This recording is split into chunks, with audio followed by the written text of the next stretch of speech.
Et nous accueillons, je pense, pour le dernier entretien, j'ai du mal à voir le pseudo. Alors, c'est Shulama. Bonsoir, Assalamu Shulama. alaikum, ça va bien? Salamat Pagi.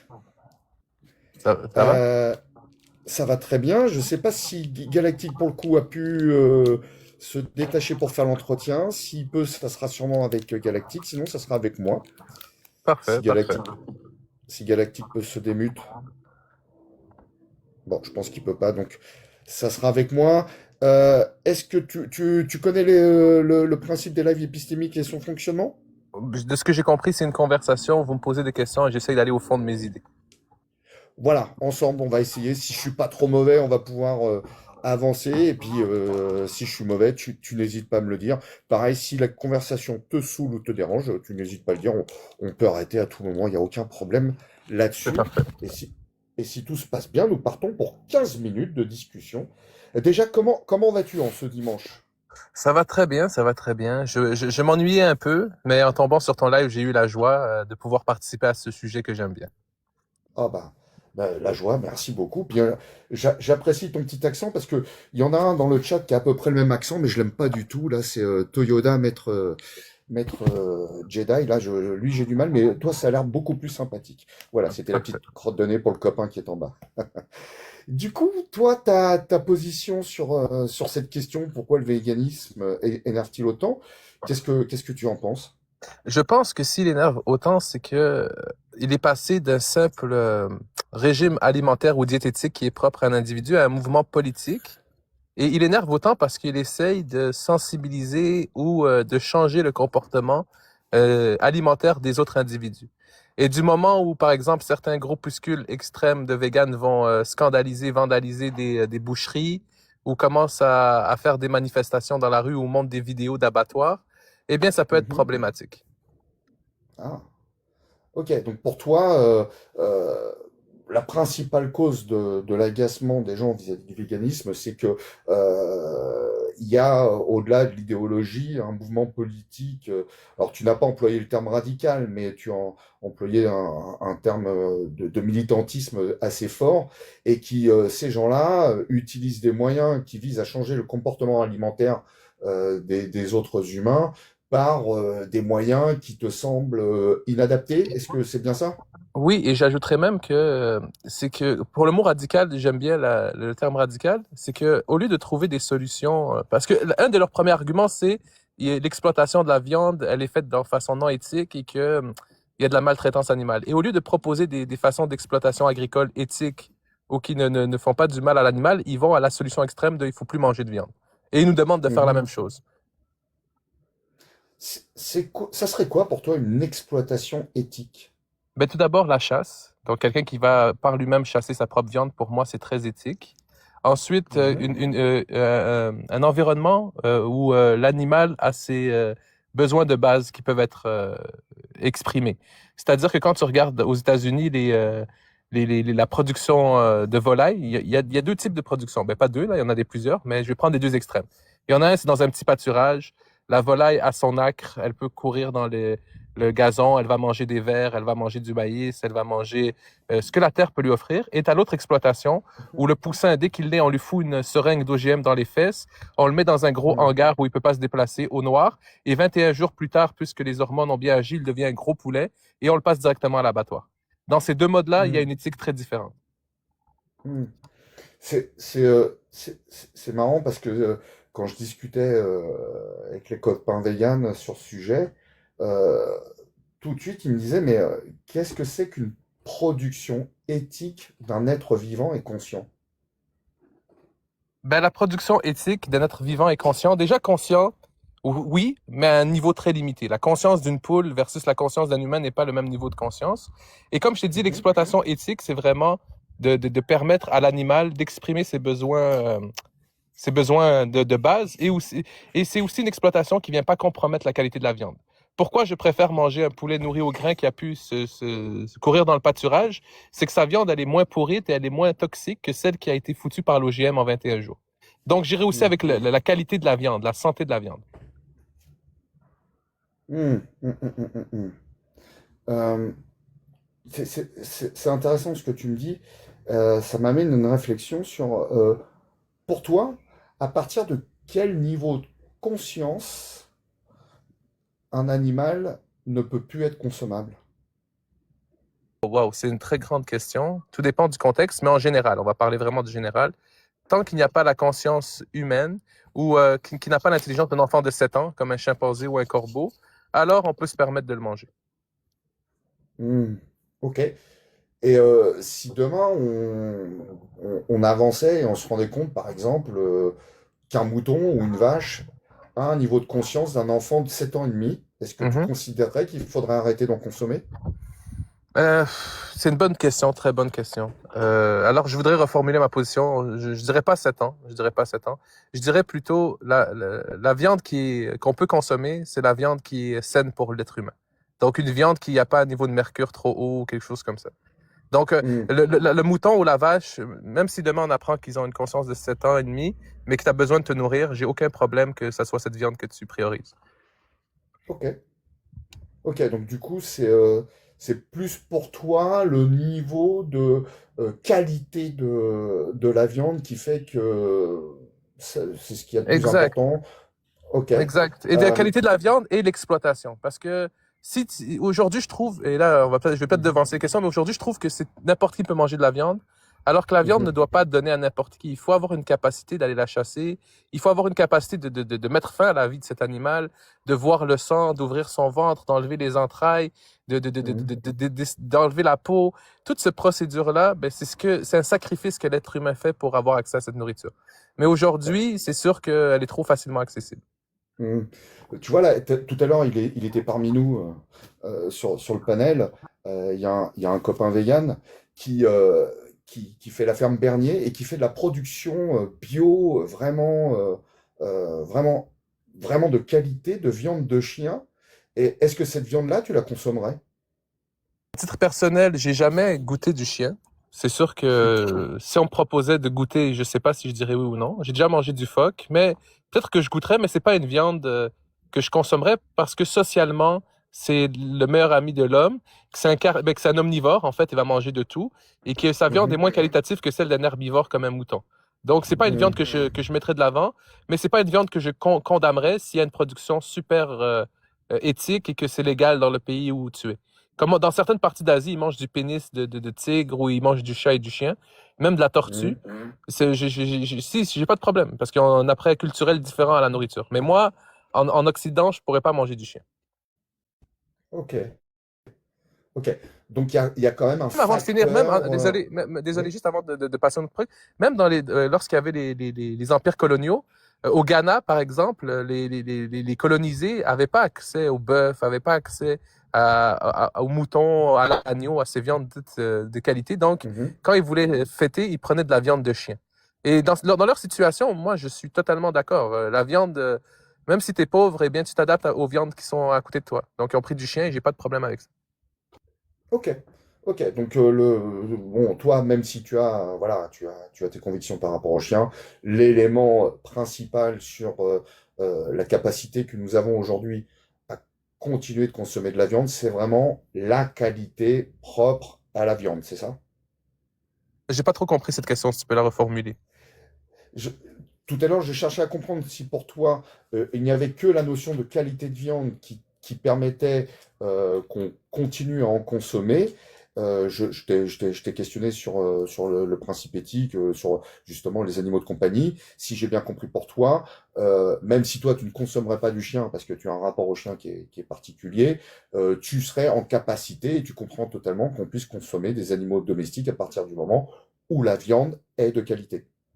Oui, de qualité, que la viande a été exploitée dans des bonnes conditions, qu'on a mis fin à l'animal dans des bonnes conditions, que Hmm. la viande est saine à la consommation, j'ai aucun problème par rapport à ça.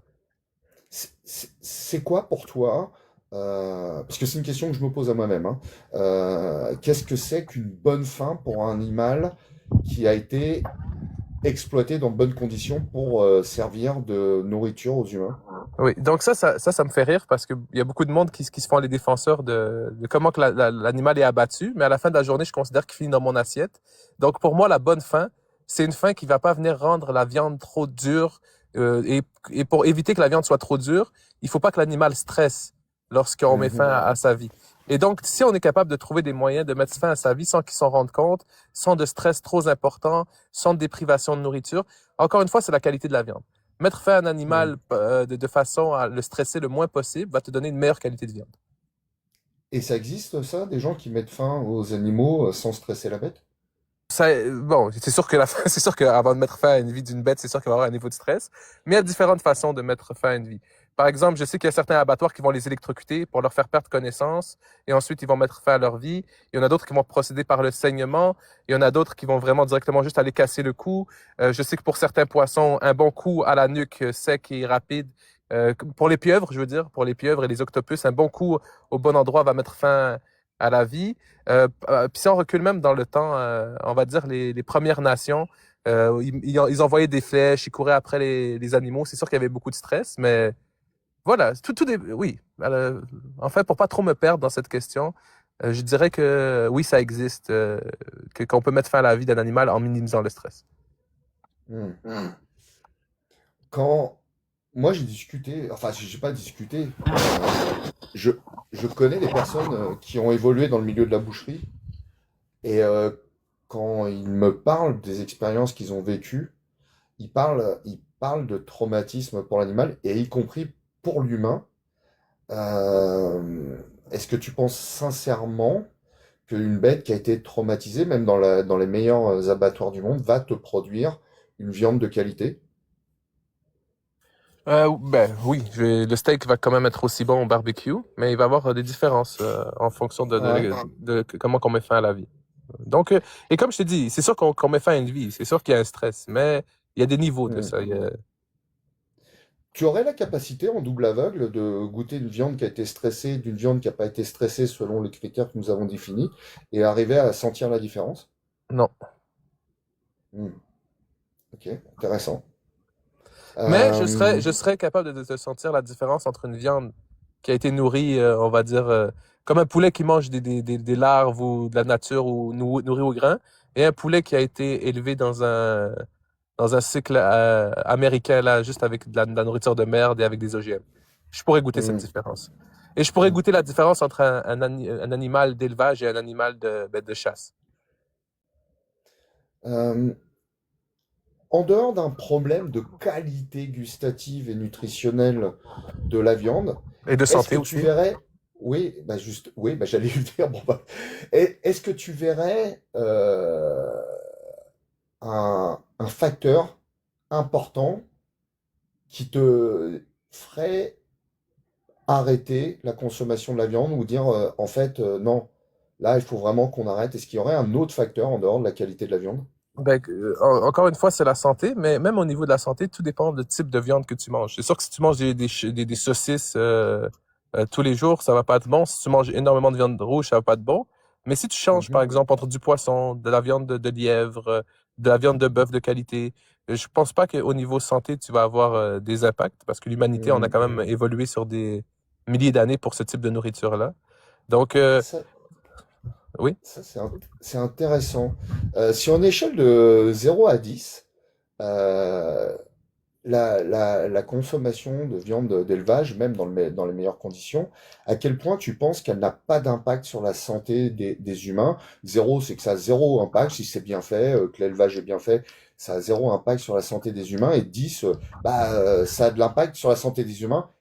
Mais encore une fois, Tu te mettrais à combien? c'est une question que je pourrais pas répondre parce que je te dis qu'il y a plusieurs types d'élevage. Donc, dans un élevage, on va dire dans un bon élevage, avec des bonnes Mhm, conditions, où l'animal n'a aucune OGM, où il a aucune maladie, qu'on fait les tests réguliers, je pense qu'il n'y a aucun risque à la consommation de viande. Et dans l'autre extrême, si tu vas dans un élevage où les bêtes sont entrecollées, ils chient où ils dorment, ils mangent de la merde, on mhm, leur fout des trucs, mhm, des seringues tous les jours dans les fesses, alors oui, là, on va avoir des cas de maladies et des vers qui vont être transmis dans la nourriture qui vont être très graves. Et après, il y a aussi la transformation de la nourriture.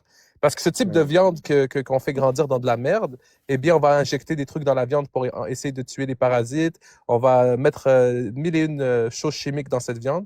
Donc là, 10 sur 10 le risque de santé. Mais je pense qu'un être humain qui se nourrit de façon modérée, avec de la viande de bonne qualité, n'aura pas de problème lié à ça. Ben, tu vois, ça, c'est un point important que j'ai découvert en discutant avec des personnes véganes qui me disent que eux ne consomment pas de viande ou même de produits animaux et pourtant l'élevage a un impact sur leur santé de par l'exploitation, la surexploitation des céréales, euh, la, les gaz à effet de serre que produit la viande et ces choses-là. Euh, du coup, est-ce que c'est quelque chose que tu peux considérer comme Oui, oui, dérangeant pour la santé oui. des humains? Je le considère extrêmement, sachant que même dans ces gros élevages, pour 1 kilo de bœuf, il faut consommer environ 18 000 litres d'eau. Mais là où je trouve paradoxal cet argument, en 2 points. Le premier point, c'est que, encore une fois, on critique pas la viande, mais on critique ces élevages de masse. Et en deuxième Mhm, point, c'est que toute production industrielle, qu'elle soit végétale ou bovine, a des impacts sur la santé si on considère que le CO2 et les exploitations sur la planète sont des impacts négatifs. À savoir que mhm, pour l'exploitation de soja, tu vois, ce plat tant raffolé des véganes, eh bien, on coupe des terres complètes pour faire une culture et on plante juste des sojas. Donc, on met fin à une mhm, diversité de la faune pour mettre une culture propre au soja. Et il mhm, y a beaucoup de choses liées avec l'industrie aussi, des plantes, des légumes, tous les pesticides qu'on met, je sais pas combien mhm, de milliers de litres de pesticides on fout sur ça, sur mhm, les... Donc, dans les deux côtés, il y a des impacts sur l'humanité en termes de mhm, pollution et de viabilité de la mhm, planète Terre. Mais encore une fois, si on va dans quelque chose d'éthique, on va dans une ferme agricole où le monsieur a 30 vaches, 20 cochons et 50 poulets, qui lui fait lui-même sa ferme, qui les nourrit au grain dans des espaces appropriés, je crois pas qu'il y a mhm, un impact négatif pour l'être humain. mhm. Il viendrait d'où ce grain? Ben, comment il viendrait où de ce grain? Le grain qu'on donne aux animaux Ben, il peut dans les venir de plusieurs, exploitations? oui, il peut venir de plusieurs endroits. Soit on fait des productions agricoles. Ben non, en fait, il peut venir soit des déchets, entre parenthèses, de l'exploitation, par exemple, du pain. Fait quand on fait le blé, tout ce qui est les déchets qui sont pas mis dans le pain, ben ils sont vendus en ferme. Il peut venir aussi Mhm, que, tu vois, tous les déchets humains, de la pastèque, la pelure de pastèque, des surplus, on peut les donner aux animaux. Ou il peut venir de production industriel. Et sinon, il est racheté aux gros groupes qui exploitent les végétaux. Ils leur achètent leurs déchets ou les parties qui sont pas bonnes à l'exploitation humaine. Ils broient tout ça. Ils foutent des produits chimiques et ils donnent ça aux animaux. mhm, Donc, encore là, pour le grain que tu donnes à tes bêtes, il y a plusieurs qualités. Il y en a qui vont donner du foin, tu vois. Le foin vient d'herbes séchées. Il y en a qui vont donner du grain. Il y en a qui... Tout dépend de ce que tu choisis et à quel point tu veux que ta viande soit produite de façon naturelle ou industrielle. mhm. Bah écoute, on arrive au terme de ces 15 minutes. J'aurais bien poursuivi. En plus, on arrive à 19h. En t'écoutant, si j'ai bien compris, hein, tu me dis si je me trompe pour toi, la qualité de la viande est quand même primordiale et qu'il faudrait, en tout cas, vraiment réduire au maximum les grosses exploitations qui permettent la consommation de viande pas forcément de qualité. Et ça m'amène une question. Euh, Comment serait-il possible de produire de la viande de qualité sur des toutes petites exploitations sans changer le taux de consommation de viande chez les êtres humains? Ça, déjà, ça va être impossible. Donc, sans changer comment les viandes, combien les êtres humains mangent de la viande, ça va être impossible. Parce que aujourd'hui, on mange autant de viande parce qu'elle est rendue tellement banale qu'il y a des méga exploitations. Mais pour changer pour qu'il y ait un changement de mentalité, je pense vraiment que le monde doit s'aimer eux-mêmes et aimer leur santé. Et aussi être conscientisé de c'est quoi qu'il y a dans la nourriture qu'ils achètent en supermarché. Quand vous achetez Mhm, un steak dans un boucher ou un producteur local, ou même, je connais des personnes, moi, qui vont acheter une vache à 3 200 $, donc on va dire 2 800 €, 2 700 €. Ils l'amènent au boucher, eh ben, à l'abattoir, ils payent un 50 euros, et ils se retrouvent chacun avec 100 kilos, 200 kilos de viande. Et comme ça, ils ont toute l'année de la viande, ça leur revient relativement un peu moins cher que aller au centre d'achat, et ils ont leur viande. L'être humain n'a pas besoin d'autant de viande, et si vous aimez la viande, il vaut mieux aller prendre une viande de qualité qu'une viande industrielle. Et je pense que s'il y a ce changement au niveau du consommateur, que le consommateur commence à apprécier sa santé, commence à se dire, ben, mon corps est quelque chose que je respecte, eh bien, on va plus avoir autant de besoin de viande de merde industrielle. mhm. J'ai encore une dernière question. Je suis désolé, les amis, je vais dépasser un peu. Euh, Après avoir eu cette discussion avec toi, euh, j'aimerais revenir sur notre point de départ. Euh, si- comment pour toi, des personnes véganes qui considèrent qu'un animal qui est élevé pour être amené à l'abattoir et consommé euh, a autant d'importance qu'un enfant de 7 ans et demi, comment ces personnes-là pourraient utiliser des moyens autres que des moyens choquants pour essayer de sensibiliser la population, sachant que si on mangeait des enfants de 7 ans et demi, je vois pas comment on pourrait faire autrement que de choquer la population. Quelle serait pour toi la meilleure solution? Ben, déjà, je peux pas être rationnel sur cette question parce que j'ai un biais très fort et c'est un biais sentimental. Je pense que si quelqu'un fait une comparaison de son espèce, donc l'espèce humaine, à une vache ou à un chien ou à n'importe quel autre animal, pour moi, il est dangereux déjà. Mettre toutes les vies égales sur Terre, c'est pas ma vision. Et je pense que la vie humaine vaut beaucoup plus que la vie animale.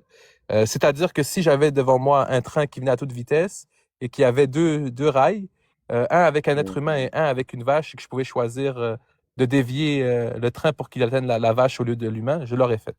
Pour moi, l'humain, il est en haut de la chaîne alimentaire. C'est mon espèce. Je ne suis pas un cannibale. Je respecte l'humain, je sais à quel point on peut avoir des émotions, qu'il y a des liens familiaux et sociaux forts.